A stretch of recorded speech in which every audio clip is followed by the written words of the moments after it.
There haven't been an awful lot of films like this, not kind of a scientific documentary. There's been travelogue documentaries and in the March of the Penguins, kind of focusing on one species, that sort of thing. But kind of a general scientific look at a continent that very few of us will ever get to see in our lives was kind of missing. And what we saw here in Antarctica was a lot of the marine life was diminishing in population numbers, and quite the opposite was taking place in the Arctic. I was very curious about the ozone hole, because that was the only place in Antarctica where they were measuring it. And that's the other bit of new information I wanted to pass on. You heard there were 3 countries that didn't sign the Montreal Protocol in the film. They have signed by now. And so that makes that document the world's only internationally, unilaterally signed piece of legislation. Every single country in the world has agreed to ban CFCs. This is the idea, is that it's supposed to present a little bit of hope in an environmental crisis such as climate change, where there seems to be no hope at all. Having an earlier precedent that actually worked, coming from a piece of legislation that the world agreed to, is very hopeful that we can do it again. Last July, there was a crack about 19 miles long that finally severed and discharged an iceberg about the size of Singapore, or twice the size of Atlanta. But there was actually a bigger piece of ice that broke off of the Petermann Glacier in the Arctic. That piece of ice represented about a quarter of the size of the entire glacier.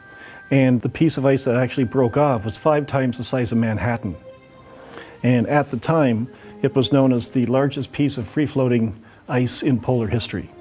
So the volume of fresh water that's now entering the salt water is happening quite suddenly when you get a big chunk of ice breaking off.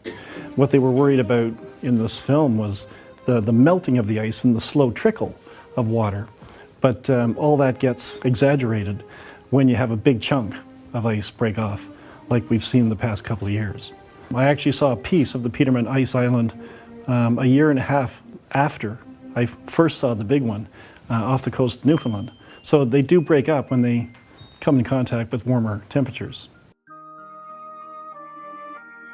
The title of this talk is Connecting the Dots, bridging the gap between science and policy with film. And the reason I called it that is because that's what the UN found actually works. A well-made documentary showing the scientists in their field, discussing their findings in that medium was considered not only reliable, but also accessible and easier to understand. The UN has created a partnership with me to create a climate documentary film showcasing the global scientists that study this thing every year. It's called the Youth Climate Report. And what we do is we get university students around the world to interview their climate scientists, their climate researchers where they live, and report their latest findings. And we put all those little snippet interviews together in about a 45-minute film. If the information needs to get out to people outside of academia, then it has to be presented in a different way.